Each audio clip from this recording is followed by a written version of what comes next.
che quando poi vi accorgete che nel vostro van, sui fondi, ci sono dei buchi così che guardiamo sotto, come facciamo? Presenza di Dark Matter Energy! È la quarta nave da guerra Death Shadow! È l'Arcadia!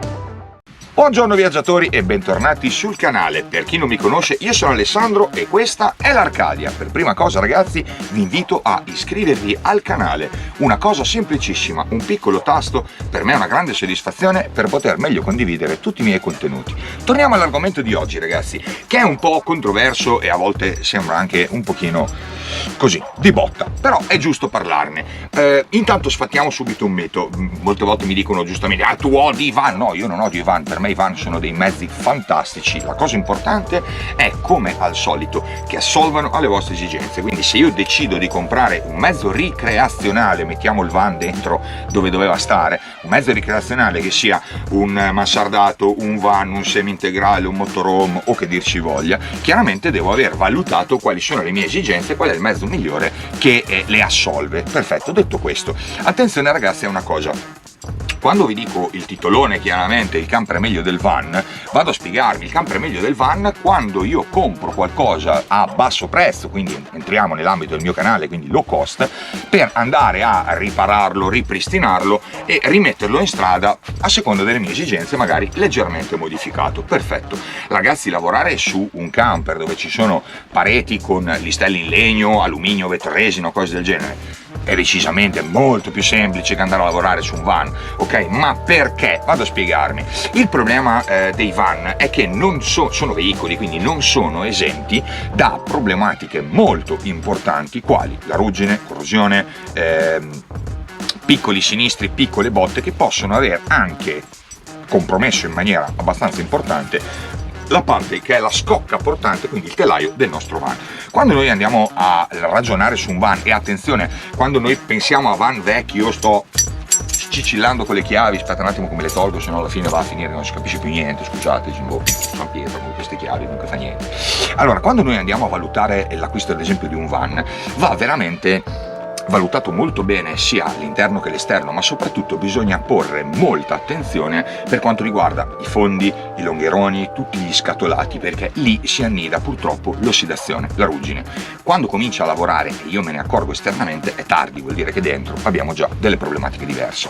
Quando lo so che purtroppo quando vi dico le cose nessuno ci crede, sento dei commenti, oh ma cosa dici, i van da un sacco che sono tutti ormai le carrozzerie zincate, non fanno la ruggine, come no? Guarda ragazzi, basta andare a prendere un nostro Fiat Ducato, un 540, un 6 metri di appena una decina, 10-12 anni, che ha lavorato, chiaramente lo andiamo a vedere veramente nel dettaglio, è un disastro, ma non perché sia il van che è un disastro in suo, cioè in senso il mezzo, ma è perché purtroppo nelle strade viene messo il sale, ci sono delle piccole botte, quando voi passate su una strada che hanno appena asfaltato, il piccolo catrame si attacca alla carrozzeria, si attacca alla vernice, poi pian piano con le vibrazioni si stacca, si porta via anche la vernice, mette a nudo la lamiera e da lì cominciano le varie problematiche. Ragazzi, ora, tanto per darvi un'idea, vi faccio vedere anche qualche immagine di quando, ad esempio, voi vi trovate, avete comprato un bellissimo Ducato, diciamo, anno 2003, 2004 o 2005, quelli che vanno per la maggiore, con il 2.2 M-Jet piuttosto che col vecchio 2.8 JTD, quindi ottime motorizzazioni, lo portate a casa, che bello, arrivate, la prima cosa che fate, me lo voglio allestire, voglio farmi il mio van, bellissimo, tutto bello, arrivate, aprite i portelloni o il portellone, quello che sia, cominciate a tirare via il fondo, guardate sotto e dite e vi potreste trovare in situazioni come questa. Ok, niente di terribile, tutto si ripara, però è un discorso diverso. Venite ora, capite forse quello che vi sto dicendo, che andare a riparare magari una parete infiltrata di un camper dove tanto lavoro di manodopera, ma è scrosta, taglia, sbriga, smolla, rifà i legni, cose che con un seghetto flessibile, se abbiamo l'alternativo, il flessibile e il trapano, cioè 3 attrezzi che vado da Brico, me ne spendo 50 euro, quelli in offerta vanno benissimo, un po' di legni, un po' di santa pazienza e manodopera, tutto riparo, bello brutto che sia, ma è riparato comunque che tiene e che è ben isolato. Quando io devo andare a lavorare su della lamiera e trovo dei buchi, letteralmente dei buchi sui fondi del mio mezzo, lì è un problema. Allora o lo so fare o non lo so fare, e lì è un grosso problema, perché si possono riparare in tante maniere, cioè cambiare un fondo o saper saldare la lamiera o ribattere la lamiera già è complicato, ma il problema è il dopo. Non è che dopo che ho fatto la riparazione sono a posto, devo anche preparare i fondi a non subire più questo tipo di problematica. Quindi poi devo trattare la lamiera con le dovute, diciamo, accortezze, perché devo comunque dargli dei protettivi che servono proprio per evitare la ruggine, d'accordo? Quindi entriamo in un doppio problema: uno, risolvere il discorso dell'allestimento interno del van; due, andare a lavorare sulla carrozzeria. Quando mi trovo davanti agli scatolati, ragazzi, aspetta un attimo, gli scatolati sono questi. Quindi quando mi trovo queste belle, diciamo, scatolati che vedo dei puntini di ruggine, comincio a fare così col martellino, mi viene fuori un cratere, è un problema, perché lì ci vuole il saldatore flessibile, taglia, apri, cioè non posso lasciarlo così, quella deteriora, e più la ruggine si espande più il deterioramento dopo un po' avanza in maniera veramente proporzionale, ed è un pochino fastidioso. Quindi anche quando noi pensiamo ma adesso compro un vecchio van, poi me lo porto a casa e lo allestisco, bello, tutto bello, però attenzione, perché potreste trovarvi di fronte a seri problemi che non avevate valutato e che vanno ben al di sopra delle vostre competenze. A quel punto doversi rivolgere a un carrozziere, il gioco non vale più la candela, ve lo dico tranquillamente. Cioè, se arrivate a un Ducato che abbiamo seria corrosione passante, cioè vuol dire che c'è il buco, per intenderci, davanti nel vetro, non posso mica andare in giro così, rischio che alla prima frenata mi viene giù il vetro davanti, cioè non è una cosa bella, capito? Quindi vuol dire che lì o lo so fare o non lo so fare, perché bisogna cavare completamente il vetro anteriore, andare a sistemare le guide e via discorrendo, andare a rimetterlo su e sistemarlo. Cioè, ragazzi, è un lavoro completamente diverso. Cioè, lavorare in fai da te all'interno di un camper che è fatto di un po' di lamierino, poco, legno, polistirolo, un po' di colla, un po' di compensato è una cosa, ok? Andare a lavorare su un lamierato dove devo ribatterlo, tagliarlo, saldarlo, prepararlo, il primer, lo stucco e di qua e di là, cioè, per quanto io posso anche accontentarmi, cioè le serie, vabbè, anche se non viene benissimo non è un problema, però ci sono problemi strutturali quando sono sul fondo. Ragazzi, io vi invito anche Armandone, il nostro mitico Armandone nazionale. Quante volte gli ho dato una mano sul suo van, ragazzi, tenete conto che il suo mitico T4, che parliamo di Volkswagen, non parliamo di Fiat, quindi le carrozzerie erano decisamente viste con un criterio di qualità leggermente superiore, ma lui l'ha già rifatto 2 volte, ragazzi. Una volta in Grecia ha dovuto smembrarlo da un altro van, ha rifatto tutto, ma quando lo siamo andati a rifare da free road, ragazzi, tolto il fondo, c'erano dei buchi lunghi così, larghi così, che si guardava sotto, ragazzi, funziona così. E se lo vai a guardare ancora oggi c'hai i puntini qua e là, ma è normale, ragazzi. Un mezzo che ha 25 anni, adesso non me lo ricordo il van di Mork, il mitico Mork, ha già i suoi anni, quindi comunque è normale. Cioè, una carrozzeria nel bene o nel male, quando cominciano i punti di corrosione, non c'è verso. Ricordatevi, ragazzi, c'è una legge che è fondamentale: un mezzo è nuovo una volta sola, basta. Cioè, io posso fare tutti i restauri conservativi che voglio, però o cambio completamente tutto, non c'è verso, prima o poi diverse problematiche salteranno fuori.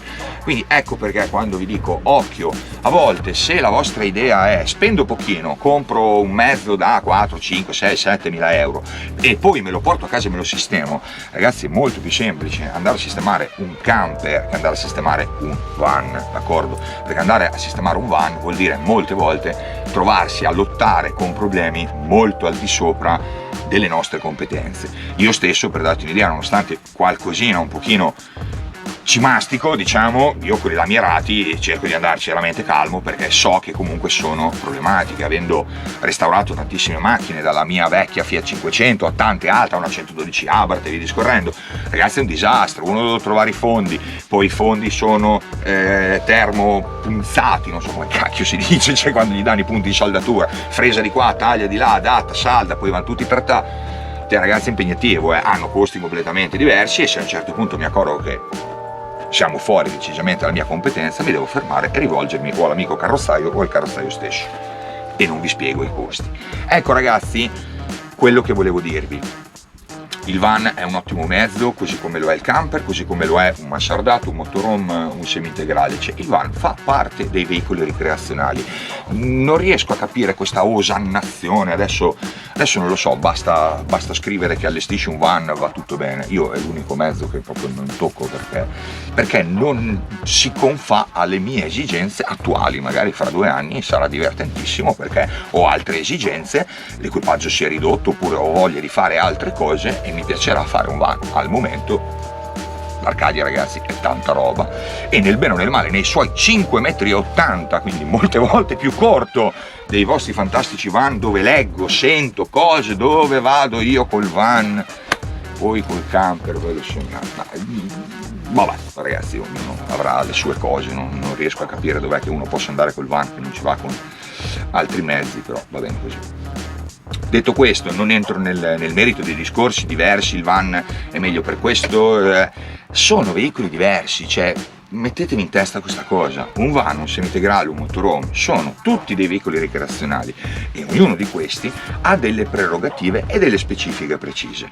Posso piacermi di più un mezzo rispetto a un altro perché in quel momento della mia vita si confà alle mie esigenze, ma non è detto che queste cambino. Quindi io posso passare da un mansardato perché ho la famiglia con i bimbi piccoli a qualche anno dopo vado su un semi-integrale. Ora, finché sono sul semi-integrale, quindi a corso le misure, potrei valutare il van e dici, sai che però quel 540 oppure quel 6,20 m carino, beh, van, ok, capite cosa voglio dire? Però per partito preso, così per moda, mi sembra un po' eccessivo, anche perché molti poi si scottano. Tu arrivi a casa con questo bel van, cioè pensate che comprare un van che ha 15-16 anni o una ventina, cioè quindi come vi dicevo prima, il Ducato, arrivi a casa e va tutto bene. Ragazzi, se cominciate a guardarci veramente bene sotto, a volte trovi delle problematiche mica da poco. Cioè, il van, il problema è che quando uno vi dice il van non ha infiltrazioni,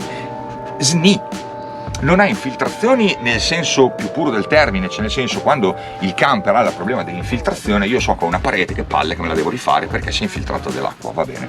Il problema quando si infiltra dell'acqua all'interno di un van, perché non tiene un oblò o perché mi si rompe la pompa dell'acqua e mi scivola sotto il pavimento, io lì ho 2 problemi. Ho creato un'infiltrazione molto pesante, uno mi marcisce il pavimento, va bene, lo cambio, ma pensate che la lamiera sotto che c'è a contatto stia bene? Ora, se io mi accorgo a un certo punto che l'infiltrazione è molto vecchia ed è rimasta lì, ha corroso la lamiera e sotto nel fondo del van ho un buco grande così e me ne accorgo quando si vada a sistemare il pavimento, cosa pensate che bisogna fare? No, perché se non avete capito bisogna smontare il van, rimuovere il pavimento, sistemare i fondi e rimontare tutto, ok? Quindi occhio anche a quello che pensate, ragionate un pochino di più, andate a parlare con i carrozzieri. Una cosa che è importante, andate a parlare col carrozziere, dategli a chiedergli se ho un fondo di un van che ha dei problemi, te lo porto anche smontato, quanto mi ci vuole metterlo a posto, cioè, ok? Quindi per questo a volte mi sento di dirvi, è la vostra prima esperienza, volete un mezzo economico che vi porti in giro a voi e alla famiglia o voi stessi, vi discorrendo. Non vi so dire se il van potrebbe essere una buona soluzione, perché comprare un van a 4-5 mila euro vuol dire andare a prendere dei vecchi Ducato, dei vecchi Ford Transit o dei vecchi Iveco. 90 su 100 vuol dire portarci a casa un cracker di ruggine, ok? Un cracker di ruggine. Siete sicuri di saperlo riparare? Bene o male non mi interessa, a me non interessa il risultato estetico, mi interessa che sia solido. Siete sicuri di saperlo fare? Ecco, questa è proprio una domanda che dovreste fare. Spero, ragazzi, vi siano state utili queste piccole informazioni. Magari parliamone insieme in altri argomenti e sotto nei commenti ditemi la vostra o ditemi cosa ne pensate. Intanto io vado avanti a lavorare. Alla prossima!